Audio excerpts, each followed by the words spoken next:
আলোচনা ঠিক আছে তো? কয় নাম্বার? 4 নাম্বার। 5 নাম্বার, কোরআনের আয়াত 3 প্রকার। কোন আয়াত কয় প্রকার? এক প্রকারের নাম হুরুফে মুকাত্তিয়া। হুরুফে মুকাত্তিয়া, এগুলাকে মুফরাদাত বলে। এগুলাকে কি বলে?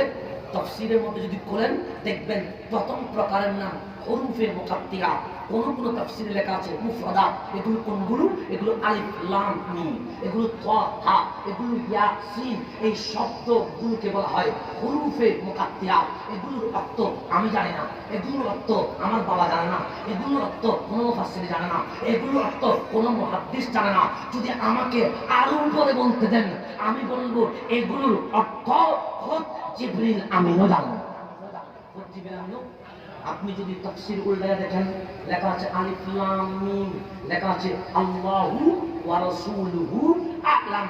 আলিফ লাম মিমের অর্থ এই জমিনে কেউ জানে না, শুধু জানে রব্বুল আলামিন আর জানে রহমাতুল লিল আলামিন। আর কেউ জানে আলিফ লাম মিম, এটা প্রথম দ্বারা। এটা কি দ্বারা? সূরা ফাতিহা। এটা আমাদের জন্য ভূমিকা। ফাতিহা মানে কি? ভূমিকা। ইন্ট্রোডাকশন আছে না? ইন্ট্রোডাকশন মানে ভূমিকা। এখন আসলে আমি কোরআনটা আপনাকে আবার দেখাই।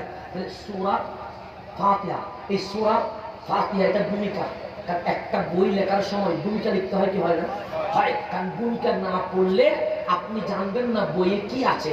তো আল্লাহ ইন্ট্রোডাকশন ভূমিকা লেখে আমাদেরকে জানিয়ে দিচ্ছে কোরআনে কি আছে। সেই জন্য সূরা ফাতিহাকে বলে উম্মুল কিতাব, কোরআনের মা।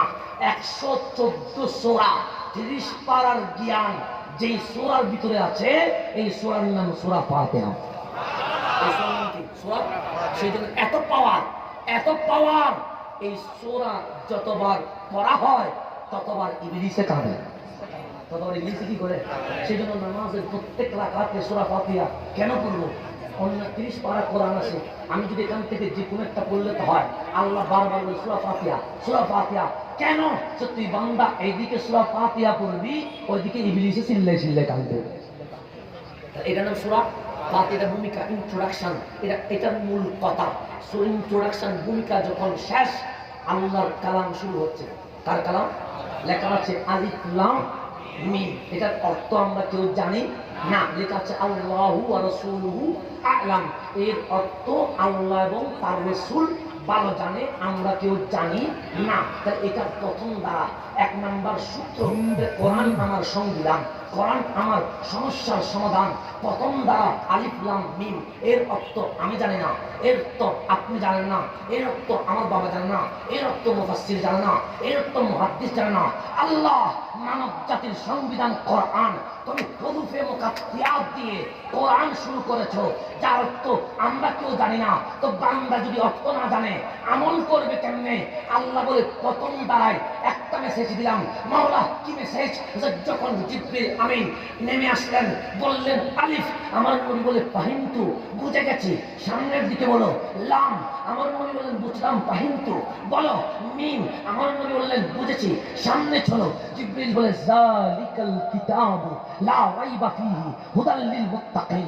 আমার নবী আর বুঝেছি বলে না, বলে সামনে চলো, সামনে চলো। জিবরিল ডাক দিয়ে বলেন নবী গো, আলিফ যখন বললাম তখন বললেন বুঝলাম, লাম যখন বললেন তখন বললেন বুঝলাম, মিম যখন বললাম তখন বললাম বুঝলেন, কিন্তু যালিকাল কিতাব থেকে বুঝেছি বলেন নাই কেন? আমার নবী ডাক দিয়ে বলে জিবরিল, আলিফ লাম মিমে যদি আমি বুঝেছি না বলি, তুমি মনে মনে করবে জিবরিল যেভাবে বুঝে নাই নবীও সেইভাবে বুঝে নাই। সুতরাং তোমরা যেগুলো বুঝে নাই আমি নবী সেগুলো বুঝে গেছি।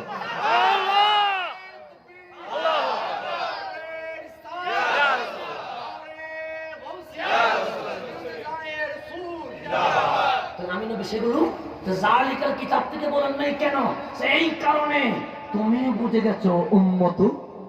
আল্লাহ এই হুরুফে মুকাত্তিয়াত দিয়ে আমরা কি করব? যে প্রথম দ্বারাই প্রথম শিক্ষা। তোমরা মনে করিও না এই নবী জিবরিল থেকে শিখেছে, তোমরা মনে করিও না এই নবী দুনিয়ার কোন শিক্ষক থেকে শিখেছে। আলিফ লাম মিম দিয়ে সর্বপ্রথম মেসেজ আর রহমান আল্লামাল কোরআন। এই কোরআন আমি আমার নবীকে আমি আল্লাহ শিখিয়ে দিয়েছি। হুরুফে মুকাত্তিয়াত মুকাত্তিয়াত দিয়ে 1 নম্বর মেসেজ, আমার নবীর মতো জ্ঞানী আর কেউ নাই, এবং আমার নবীকে শিখিয়েছেন রাহমাতুল্লিল। এইটা দিয়ে আরেকটা মেসেজ, জিবরিল নবীর শিক্ষক নয়, জিবরিল নবীর খাদেম। জিবরিল নবী কি? খাদেম, গোলাম করা জিবরিলের কাজ, নবীকে শিক্ষা দেওয়া জিবরিলের কাজ নয়। এটা নাম হুরুফে মুকাত্তিয়াত, যেগুলোর অর্থ আমিও জানি না, আপনিও জানেন না। 2 নম্বর প্রকারের নাম হচ্ছে আয়াতে মুতাশাবিহাত। আয়াতে মুতাশাবিহাত, যেটা পড়লে অর্থ প্রকাশ হয়, যেটা বললে কি প্রকাশ হয়? হুরুফে মুকাত্তিয়াতে অর্থ নাই, আলিফ লাম মিম অর্থ নাই, তা হা অর্থ নাই, ইয়াসিন অর্থ নাই। এগুলোর অর্থ আল্লাহ এবং তার রাসূল কি বলেছেন এর ভিতরে, ওনারা ছাড়া, হাবিব মাহবুব ছাড়া এই জমিনে আর কেউ জানে। কিন্তু আরেকটা আয়াত আছে, আয়াতের নাম আয়াতে মুতাশাবিহাত। অর্থ হচ্ছে আমি যদি পড়ি অর্থ প্রকাশ পায়, কিন্তু যেই অর্থ প্রকাশ পায় এটার উপর ঈমান আনলে বেঈমান হয়ে যাব। এটার উপর ঈমান আনলে কি হয়ে যাব? বেঈমান হয়ে যাব। আয়াতে মুতাশাবিহাত, মুতাশাবিহাত সন্দেহযুক্ত আয়াত, এগুলোর ব্যাপারে দ্বিতীয় পারায় আল্লাহ বলছে আয়াতে মুতাশাবিহাত নিয়ে তারাই ঝামেলা করে, তারাই এগুলো দলিল হিসেবে বলে, যাদের অন্তরে কপটতা আছে, মুনাফিকরা আয়াতে মুতাশাবিহাত নিয়ে বাড়াবাড়ি করে। যেমন আর রহমান আলাল আরশিস তাওয়া, এগুলো আয়াতে মুতাশাবিহাত। ইয়াদুল্লাহি ফাওকা আইদিহিম, আমি বলি আপনাকে, যেমন বলেছে আর রহমান আলাল আরশিস, রহমান আলাল আরশিস তাওয়া, আল্লাহ আরশের উপর বসে আছে। এটা অর্থ হচ্ছে এটা আয়াতে মুতাশাবিহাত। আমি যদি ঈমান আনি আল্লাহ আরশের উপর বসে আছে, বেঈমান হব কেমনে? আমিও চেয়ারে বসা, আল্লাহও চেয়ারে, আল্লাহর বান্দা কি এক হইতে পারে? আর আরশ আগে না আল্লাহ আগে? আরশ সৃষ্টি, আল্লাহ খালিক, হুয়াল আউয়ালু ওয়াল আখির। যখন আরশ নাই তখন আল্লাহ, যখন আরশ নাই আল্লাহ কোথায় বসেছিল? প্রশ্ন আসলে নাই। সেই জন্য এগুলো নিয়ে লামাযহাবি যারা আছে, সালাফি যারা আছে, এগুলো বলে আল্লাহ আরশে বসে আছে। এই কথা যে বলবে তার মতো বেঈমান এই জমিনে আর কেউ নাই। হিন্দুদের মন্দিরও মূর্তি দাঁড়াইয়া থাকে, তারাও আল্লাহকে মূর্তি বানায়া চেয়ারে বসাই দিতে চায়। এটা নাম আয়াতে মুতাশাবিহাত। তো এটা ডাইরেক্ট ঈমান আনা যাবে, তো এটা তাবিল করতে হবে, ব্যাখ্যা করতে হবে কিরকম, যে যেই আরশের উপরে কারো ক্ষমতা নাই, সেই আরশের উপরে আল্লাহর ক্ষমতা আছে।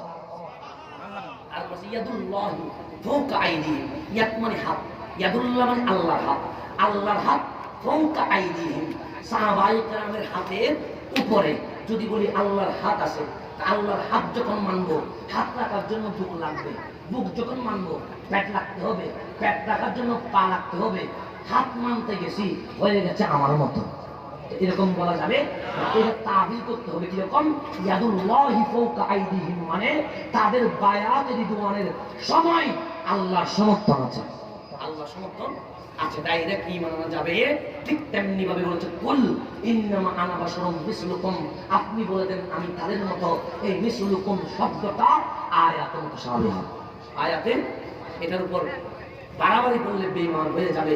যে আরেকটা আয়াত আছে আয়াতে মুহকামাত। আয়াতে মুহকামাত মানে যেটা অর্থ প্রকাশ পায় আমাকে সেটাই ঈমান আনতে হবে, আমাকে সেটাই। আল্লাহ কোরআনে বলেছে আকিমুস সালাত, নামাজ কায়েম করো, আমাকে নামাজ পড়তে হবে। আল্লাহ বলছে আতুজ যাকাত, আমাকে যাকাত দিতে হবে। আল্লাহ বলছে কুতিবা আলাইকুমুস সিয়াম কামা কুতিবা আলাল্লাযিনা মিন ক্বাবলিকুম, আমাকে রোজা রাখতে হবে। এটার নাম আয়াতে মুহকামাত। যে অর্থ প্রকাশ পায় সেই অর্থের উপর আমল করতে হবে। ঠিক আয়াতে মুহকামাত বলছে কাজে যা আকুম মিনাল্লাহি নূর, আমার নবী যে নূর, এটা আয়াতে মুহকামাত বলে দিয়েছে। এখন সে সামনের দিকে চলে যায়।